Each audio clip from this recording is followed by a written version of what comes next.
Hello les amis, je vous retrouve aujourd'hui pour vous parler de mes tops et mes flops du mois de juin. Donc si ça vous intéresse, restez dans le coin parce qu'on commence tout de suite. Alors ce mois-ci, si vous allez voir mes précédentes vidéos, vous pourrez voir que j'ai posté pas mal de hauls, ce qui veut dire que j'ai acquis pas mal de petites nouveautés. J'ai pas encore eu le temps de tester tout ce que j'ai pu vous présenter dans les derniers hauls, donc je vous ferai pas des retours par rapport à toutes ces choses en particulier. Mais par contre, dans ce que j'ai pu tester à ce jour, j'ai vraiment envie de vous faire des petits retours sur certaines petites choses qui valent vraiment le coup et sur d'autres qui me laissent un petit peu plus perplexe. Pour continuer avec mes favoris make-up, j'ai envie de vous parler d'un petit peu toute la collection en général Unexpected Paradise de chez Kiko.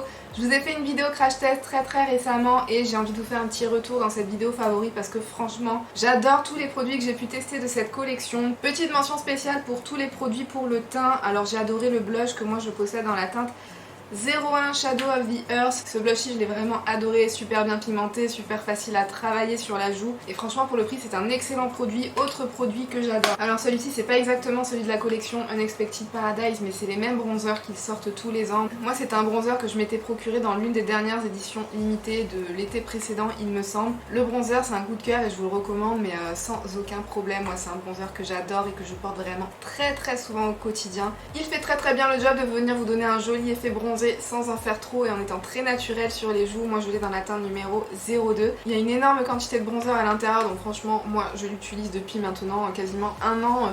Vraiment on continue tout au long de l'année et je sais pas si vous pouvez le voir mais il se creuse quasiment pas du tout. Par contre ce n'est pas un bronzer qui est lumineux même s'il me semble que sur le site ils disent que c'est un bronzer à effet un petit peu lumineux je crois. C'est pas un bronzer lumineux mais c'est vraiment un de mes bronzers préférés de toute ma collection. Donc ça un énorme favori du mois de juin et pas que du mois de juin d'ailleurs. Le highlighter aussi que moi je possède dans la teinte 01 je l'ai trouvé aussi très bien. Pour le prix franchement moi je trouve que c'est un highlighter qui vaut facilement d'autres highlighters qui sont dans des gammes de prix un petit peu plus élevé. Donc ça aussi si vous cherchez un bon highlighter à budget raisonnable, franchement vous pouvez y aller sans aucun problème. Contre toute attente dans la collection j'ai aussi énormément apprécié le petit highlighter en format poudre. C'est un highlighter qui est très joli à appliquer tout seul mais moi ce que j'adore faire c'est venir le poser par-dessus des highlighters qui sont un petit peu plus clairs. C'est un highlighter qui a une couleur qui peut être légèrement trop foncée sur certaines carnations. Moi j'ai une carnation qui est medium light et si je suis pas un petit peu bronzée ça peut avoir l'air un petit peu trop foncé sur moi. Du coup ce que j'ai adoré faire c'est venir l'appliquer par dessus des highlighters qui sont beaucoup plus clairs. Notamment j'ai aussi beaucoup aimé le porter par dessus le highlighter de la même collection qui est un petit peu plus dans une couleur champagne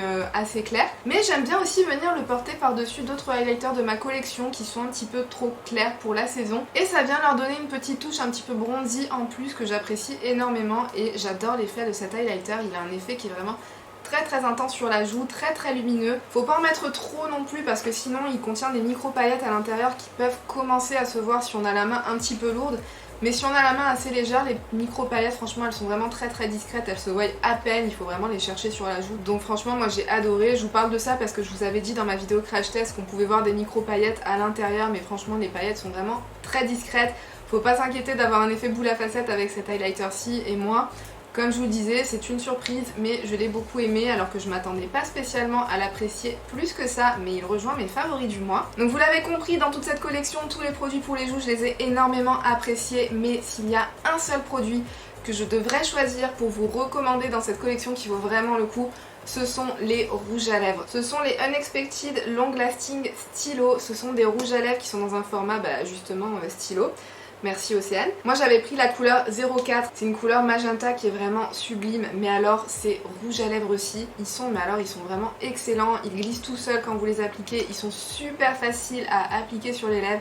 Ils sont super fins aussi, vous ne les sentez absolument pas. Ils restent aussi très confortables tout au fil des heures. Et vraiment ce qui m'impressionne avec ces petits rouges à lèvres aussi, c'est qu'ils ont une tenue qui est quasiment irréprochable. Ils sont vraiment sans transfert, je vous avais fait le test dans ma vidéo crash test, donc n'hésitez pas à aller la voir si ça vous intéresse.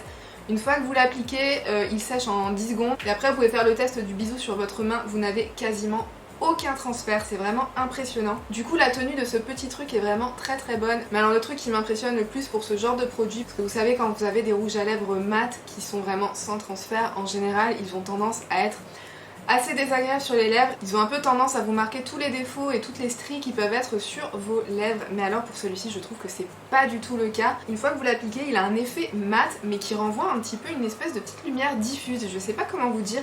C'est un espèce de mat lumineux. C'est pas du tout nacré, c'est pas du tout métallisé ni quoi que ce soit, mais c'est un effet un petit peu velouté qui renvoie un petit peu la lumière. C'est vraiment super joli et ils mettent super bien les lèvres en valeur. Ils vous donnent cet effet un petit peu de lèvres veloutées et c'est franchement j'adore. S'il n'y a qu'un seul produit que j'aurais à vous recommander dans la collection Unexpected Paradise de Kiko, ça serait ces petits trucs. C'est dommage qu'il n'y ait pas énormément de choix de couleurs, mais vraiment ces trucs là ils sont exceptionnels. Ensuite, toujours pour les produits pour les joues, j'ai énormément apprécié le petit blush de Natasha Denona qui était sorti dans la collection de printemps, c'est le blush Bloom. Ce blush-ci aussi je vous l'avais montré en action, il est vraiment super bien, c'est un blush qui est lumineux, il a une super belle couleur, qui est un petit peu orange corail, il a des nacres un petit peu dorées à l'intérieur, franchement il est super joli une fois appliqué sur les joues, il est lumineux, il vient vous donner bonne mine tout de suite, il vient vous réveiller le teint, franchement ça c'est un énorme coup de cœur. Surtout pour les jours où vous n'avez pas envie de venir énormément travailler votre teint, je trouve que vous avez piqué ce petit blush-ci et vous avez tout de suite bonne mine. Moi je trouve que c'est une très belle réussite de la marque Natasha Denona et pour le prix qui reste quand même assez raisonnable si vous utilisez un code promo. Franchement je vous le recommande sans aucun problème, moi c'est un petit coup de cœur de ces derniers temps.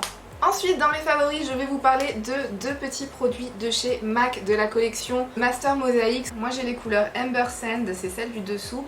Et celle du dessus c'est la couleur Tender Cotta, je les aime toutes les deux aussi bien l'une que l'autre, je trouve que ce sont des nudes parfaits pour l'été. Ce sont deux nudes qui contiennent énormément de nuances de terracotta à l'intérieur et je trouve que c'est vraiment parfait, ce sont des nudes parfaits pour l'été. Je vous les recommande chaudement si vous aimez aussi ce genre de couleur très épicée sur les lèvres, je pense que vous serez pas déçus. Moi je les adore les deux autant l'un que l'autre. En plus les packaging ils sont vraiment magnifiques, je vous les montre de plus près. Franchement MAC bien joué. Toujours dans mes favoris, ça c'est un petit produit que vous allez présenter dans mon haul Sephora Gold. Il s'agit du dernier highlighter de chez Zoeva, les Visionary Light dans la teinte Surreal. Alors celui-ci je vous l'avais dit, on en a énormément entendu parler sur YouTube, notamment grâce à la loge de Gabrielle. Elle l'avait très chaudement recommandé à porter en tant que fard à paupières et notamment en humidifiant le doigt. Je vous confirme que c'est quelque chose qui est vraiment très joli à porter comme ça. Je le porte pas en highlighter parce que c'est vraiment trop pailleté.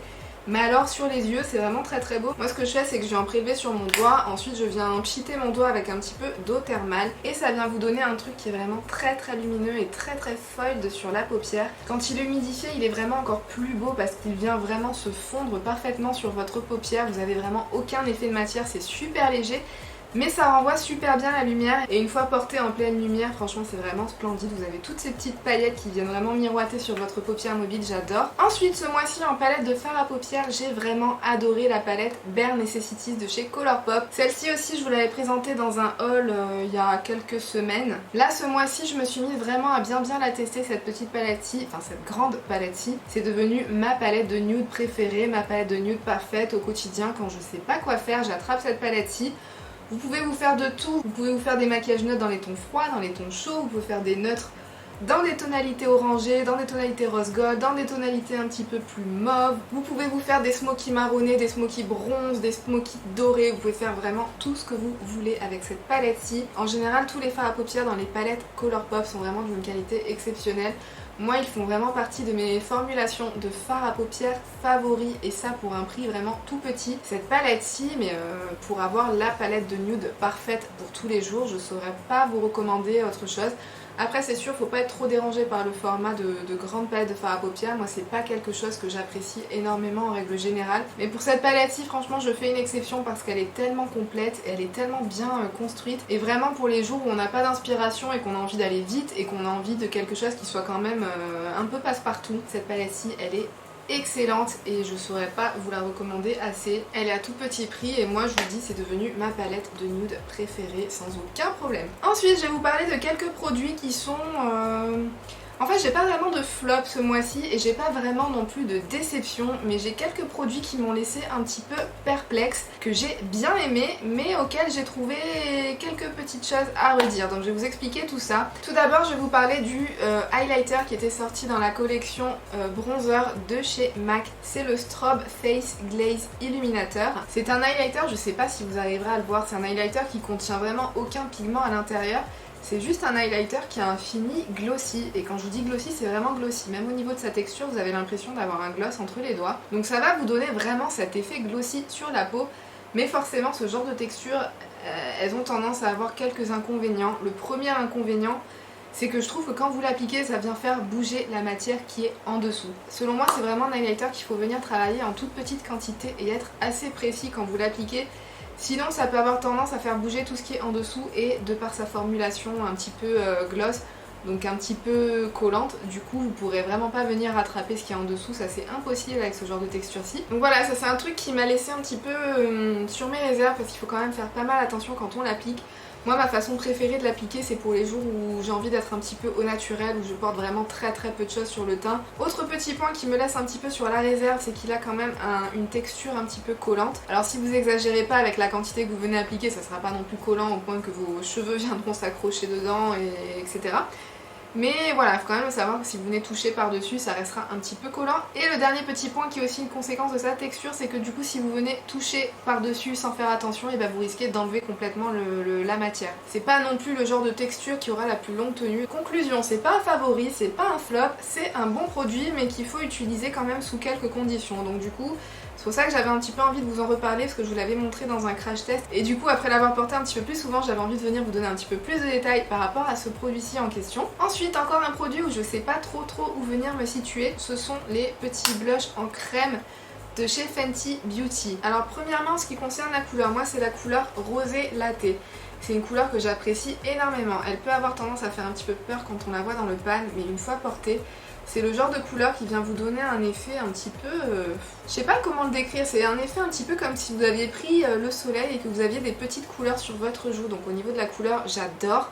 Au niveau de l'application, c'est un blush aussi, j'ai été très surprise. Parce qu'en général, les blushs crème, je les trouve un petit peu, en général, compliqués à appliquer. Je trouve que c'est des blushs où il faut prendre un petit peu plus de temps qu'un blush poudre pour bien venir les travailler et pour avoir un joli résultat. Avec celui-ci, ce qui m'a bluffé, c'est que je trouve qu'ils sont très faciles à appliquer. Moi je prends un pinceau blush habituel et je l'applique de cette façon là et ça marche super bien. Par contre là où j'ai un petit bémol à donner à ces blushs-ci, et je sais que ça va un petit peu à l'encontre de tout ce qu'on peut entendre sur YouTube, donc je me dis que c'est peut-être moi qui l'applique mal, mais sur moi ça ne tient pas bien du tout en fait. Ouais, c'est le genre de blush, quelques heures après j'ai l'impression qu'il en reste vraiment très peu, voire pas du tout. Et pourtant en général, moi j'ai beau avoir une peau mixte à grasse, mais j'ai rarement des problèmes au niveau de la tenue de mes blushs. Mais avec ces blushs-ci, j'ai remarqué que la tenue, ça allait pas. Vous avez uniquement 3 grammes de produit à l'intérieur, ce qui fait que ça fait partie des blushs les plus chers du marché en termes de quantité-prix, et du coup pour ce prix là, pour ce rapport quantité-prix là, je m'attendais à beaucoup mieux en termes de tenue. Donc dites-moi dans les commentaires si jamais vous possédez un de ces blushs-ci, dites-moi ce que vous pensez par rapport à leur tenue et dites-moi comment vous les appliquez si jamais pour vous ils tiennent super bien. On continue, toujours un blush qui m'a laissé un petit peu perplexe, c'est le blush Brazilian Shimmer de chez Guerlain. Celui-ci aussi je vous l'avais montré dans un crash test. Ce que je vous avais dit par rapport à sa couleur, c'est que c'était un joli orangé clair avec de jolis nacres dorés et que les nacres dorées ça venait un petit peu faire toute sa beauté. Ce qui m'a un petit peu déçue, c'est qu'après les premières utilisations, les nacres dorées, je ne les voyais plus. Je me demande si les nacres dorées c'est pas quelque chose qui était juste un petit peu à sa surface, parce que plus je viens l'utiliser et plus j'ai l'impression d'avoir un blush mat sur les joues avec quelques paillettes dorées par-ci par-là. Du coup voilà, je suis quand même un petit peu déçue parce que même si je trouve que la couleur est vraiment très belle, où sont passées les nacres? Je sais pas, je les vois plus en tout cas. Bon après ça reste quand même une très jolie couleur et un très joli blush, mais voilà, je suis quand même déçue parce que les nacres dorées elles étaient quand même super belles dans ce blush-ci et elles ont disparu, donc je suis un petit peu triste. Voilà.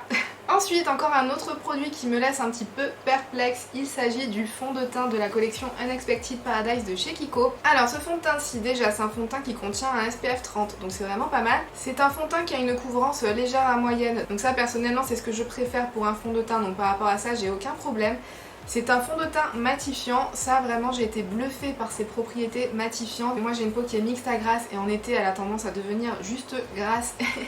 Et ce fond de teint-ci, c'est vraiment un fond de teint qui a eu un très bel effet matifiant que j'ai vraiment pu constater. Par contre, il y a eu des jours où j'ai eu l'impression que ce fond de teint venait me marquer un petit peu toutes les zones de sécheresse. Pour ces jours-ci où j'avais pas spécialement la peau qui était grasse, juste après l'application, j'avais l'impression d'avoir des marques, vraiment comme si j'avais la peau sèche et que mon fond de teint venait se prendre un petit peu dans mes zones de sécheresse. Et ça m'a vraiment étonnée parce que je vous l'ai dit, je n'ai pas la peau sèche.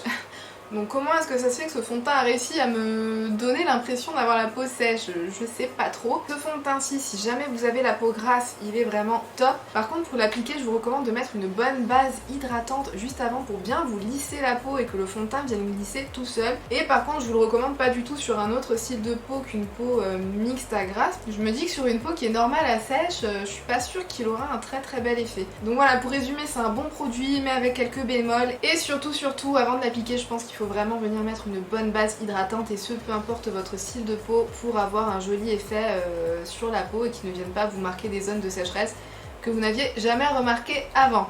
Ensuite, le prochain produit dont j'ai à vous parler, il s'agit de la bronze palette de chez Natasha Denona.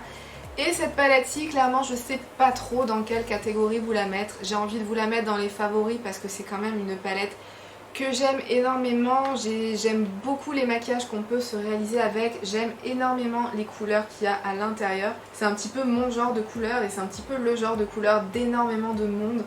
Je trouve que les maquillages qu'on peut se réaliser avec sont vraiment magnifiques, mais je peux pas non plus la mettre en favori parce que je trouve que c'est une palette qui va me manquer de certaines choses. Notamment je trouve qu'elle manque d'un fard qui soit un peu champagne, doré, métallisé, clair dans la palette. Il n'y a pas de couleur qui soit suffisamment claire dans cette palette-ci pour appliquer dans le coin interne, ou pour appliquer sous le sourcil, ou pour les carnations de peau qui sont un peu claires pour l'appliquer en aplat sur la paupière mobile. On manque de ça. On manque d'un fard marronné, chocolaté qui soit un petit peu plus riche que celui-ci. Pour les jours où on a envie de se réaliser un maquillage vraiment très smoky, très intense, un maquillage de soirée ou ce que vous voulez, on manque de ça. Et aussi l'un des plus gros problèmes de cette palette-ci, c'est que on a plusieurs des couleurs qui, une fois posées sur la paupière, ont peut-être tendance à avoir le même genre de rendu. Je vous renvoie à ma vidéo, je vous l'accroche juste ici, où je vous ai fait une revue super détaillée de cette palette-ci, où je compare d'un œil à l'autre des maquillages réalisés avec des couleurs qui selon moi pourraient être un petit peu similaires au sein de la palette. Donc je vous invite à aller voir ça si vous avez envie de savoir si vraiment ces couleurs-ci, une fois appliquées sur la paupière, se ressemblent ou non. Mais moi j'ai tendance à trouver que quand même elles se ressemblent pas mal. Je trouve qu'on... c'est pas une palette avec laquelle on aura une énorme diversité de maquillage avec. On pourra se réaliser maximum 4, allez peut-être 5 types de maquillage qui soient vraiment différents une fois sur la paupière. Donc c'est vraiment son plus gros bémol. C'est une bonne palette, ce sont des fards qui sont d'une superbe qualité, mais par contre je trouve que pour le prix où elle nous est vendue, il manque quelque chose pour qu'elle soit vraiment complète et qu'elle soit vraiment aboutie. C'est une palette qui aurait clairement pu être un petit peu mieux exécutée pour être vraiment parfaite. Pour moi on aurait facilement pu retirer 3-4 des couleurs qui sont à l'intérieur, soit les retirer complètement et faire une palette de 10 fards. Je trouve que ça aurait été largement suffisant pour ce genre de color story, soit remplacer 3-4 des fards à l'intérieur qui font un petit peu doublon et les remplacer par des couleurs dont on aurait un petit peu plus besoin. Champagne métallisé clair, marron foncé mat, et pourquoi pas un petit pop de couleur, je sais pas. Pourquoi pas du prune, pourquoi pas du orangé vif, ou pourquoi pas du vert aussi, qui se serait super bien marié avec cette color story-ci. Donc voilà, pour résumer, c'est une palette que moi personnellement j'aime énormément. J'adore les maquillages qu'on peut se réaliser avec, mais elle manque cruellement d'originalité et de diversité par rapport au style de maquillage qu'on peut se réaliser au total avec cette palette-ci. Mettez-moi dans les commentaires quels ont été vos favoris à vous de ces derniers temps. Pensez à liker la vidéo si jamais ça vous a plu. N'hésitez pas aussi à vous abonner si vous en avez envie et si vous avez envie de me revoir dans de prochaines vidéos beauté. Et sur ce, moi je vous fais d'énormes bisous et je vous dis à bientôt dans une prochaine vidéo. Bye!